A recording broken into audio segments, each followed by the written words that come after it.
সরকার পতন আন্দোলনের সময় হত্যা এবং হামলায় জড়িতদের বিরুদ্ধে কাল সারা দেশের থানায় মামলা করার আহ্বান জানিয়েছে বৈষম্য বিরোধী ছাত্র আন্দোলন।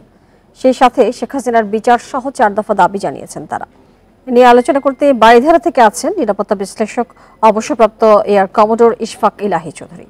ইশফাক ইলাহি চৌধুরী, আপনাকে স্বাগত জানাচ্ছি আমাদের এই সংবাদে। যেটি জানতে চাই যে বর্তমান যে প্রেক্ষাপট, আইন শৃঙ্খলা পরিস্থিতি দ্রুত নিয়ন্ত্রণে আনতে আসলে কি কৌশল নেওয়া যেতে পারে এখন? প্রিয় নাম্বার সেট করে বিকাশে সেন্ড মানি করুন ফ্রি। এই মুহূর্তে দেশে আইন শৃঙ্খলা পরিস্থিতির অতি দ্রুত উন্নতি হচ্ছে বলে আমি মনে করি, এবং সেই জন্য ধন্যবাদ হওয়ার যোগ্য আমাদের আইন শৃঙ্খলা রক্ষাকারী বাহিনী, বিশেষ করে তত্ত্বাবধায়ক সরকার এবং সরকারের যে স্বরাষ্ট্র মন্ত্রণালয়ের দায়িত্বে ব্রিগেডিয়ার অবসরপ্রাপ্ত ডক্টর সাখাওয়াত হোসেন, উনি অত্যন্ত দৃঢ় পদক্ষেপ নিয়েছেন। প্রথম কথাই ছিল যে আমাদের যে পুলিশ বাহিনী যারা অনেকটা ভয়ে আতঙ্কিত হয়ে তারা কর্মবিরতি পালন করছিল, তাদেরকে তাদের ভিতরে একটা সাহস যোগান দিয়েছেন, এবং তারা ইতিমধ্যে প্রায় সর্বত্র দেশ জুড়ে তারা চাকরিতে জয়েন করেছে, এবং সাধারণ জনগণ বিশেষ করে আন্দোলনরত শিক্ষার্থীরা তাদেরকে যেভাবে সাদরে গ্রহণ করেছে, তাতে এটা একটা বিরাট, আমি বলবো যে একটা উন্নয়নের সূচনা। তাই সেই সঙ্গে আমরা দেখেছি যে লুটতরাজ, অগ্নিসংযোগ, আমাদের সনাতন ধর্মাবলম্বীদের উপরে যেসব জায়গায় আক্রমণ হচ্ছে সেগুলো কিন্তু বন্ধ হয়ে গেছে ইতিমধ্যে, এবং যেসব ঘটনা ঘটেছে সেগুলোর সুষ্ঠু তদন্ত ইতিমধ্যে শুরু হয়েছে, এবং আইনি প্রক্রিয়া আমরা নিজের হাতে আইন তুলে না নিয়ে আইনের অনুশাসন মধ্যে আমরা যে যারা বিভিন্ন অপরাধী সাব্যস্ত হবে তাদেরকে বিচারের সোপর্দ করার যে প্রক্রিয়া শুরু হয়েছে, এটা একটা খুব পজিটিভ আমার লক্ষণ মনে হয়।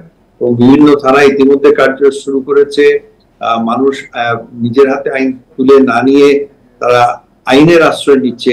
আমার মনে হয় এটা অত্যন্ত পজিটিভ, এবং সামনের দিনগুলোতে আমার মনে হয় 2-1 দিনের মধ্যেই দেশে একটা স্বাভাবিক পরিস্থিতি তৈরি হবে, এবং অফকোর্স এর জন্য আমাদের আন্দোলনরত শিক্ষার্থী, সাধারণ জনগণ এবং আইন শৃঙ্খলা বাহিনীর, পুলিশ, আপনার বিজিবি, আনসার এবং সামরিক বাহিনী অফকোর্স তারা সম্মিলিত কার্যক্রম চলবে।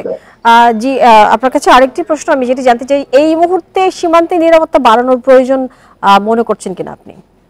আবার বলুন কাইন্ডলি। এই মুহূর্তে সীমান্তে নিরাপত্তা বাড়ানোর বিষয়ে আপনি কি মনে করছেন? সেটা বটেই, কারণ আমাদের প্রায় ভারতের সাথে এবং রোহিঙ্গা ইয়ের সাথে, আপনার মায়ানমারের সাথে প্রায় 3500 কিলোমিটার সীমান্ত। এর অনেক অংশই আবার দুর্গম, হয় পার্বত্য অঞ্চল আছে, এখানে জলাভূমি আছে, নদী নালা আছে। এগুলো দিয়ে আমরা চাই না যে বাংলাদেশ থেকে যারা ভবিষ্যতে দোষী সাব্যস্ত হতে পারে এই ধরনের, তারা পালিয়ে যাক, অথবা বাইরে থেকে কোনো ধরনের অনুপ্রবেশ বাংলাদেশে ঘটুক। সুতরাং সীমান্তরক্ষী বাহিনী ইতিমধ্যে সজাগ আছে, এবং আমাদের স্বরাষ্ট্র মন্ত্রণালয়ের দায়িত্বপ্রাপ্ত প্রধান উনি ইতিমধ্যে বলেছেন বিজিবিকে যে তারা যেন সতর্ক অবস্থানে থাকে। আমি মনে করি যে সীমান্ত আমাদের সুরক্ষিত, তবে আরো নজরদারি দরকার। জি, আমরা দেখছি যে আসলে এখন মামলা, গ্রেপ্তার, মুক্তি মানে যখন বেশি হয় অনেক, তখন আসলে কি কি ধরনের শঙ্কা থাকে?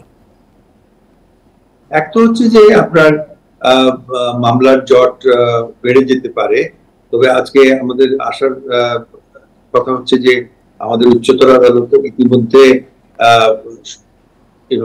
সুসংগঠিত হয়েছে, এবং বিশেষ করে আমি বলবো যে আমাদের যে নতুন যে প্রধান বিচারপতি নিয়োগ হয়েছে রেফায়েত আহমেদ, উনি কিন্তু একজন সর্বজন প্রিয়, এবং আমাদের দেশ জুড়ে তার একটা সুনাম আছে। ইতিমধ্যে তিনি অনেকগুলো পদক্ষেপ নিয়েছেন। আমার মনে হয় বিশেষ কিছু কিছু ক্ষেত্রে আমরা ট্রাইব্যুনাল, স্পেশাল ট্রাইব্যুনালের কথা বলা হচ্ছে, সেগুলো করে মামলাগুলোর দ্রুত নিষ্পত্তি আমরা করতে পারি। তবে সর্বোপরি যেটা হচ্ছে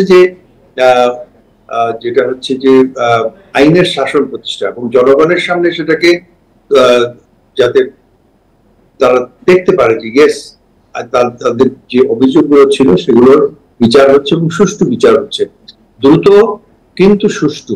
আইনের দীর্ঘসূত্রিতা পরিহার করার এই অর্থ এই নয় যে আমরা আইনের অপপ্রয়োগ করব, তবে আইনের শাসন যেন প্রতিষ্ঠা হয় সেজন্য সর্বোচ্চ আদালত থেকে নিম্ন পর্যায়ে এবং বিশেষ করে পুলিশের যে ইনভেস্টিগেটিভ এজেন্সিস গুলো আছে সেগুলোর সংস্কার হচ্ছে এবং দ্রুত তারা কার্যকর হচ্ছে।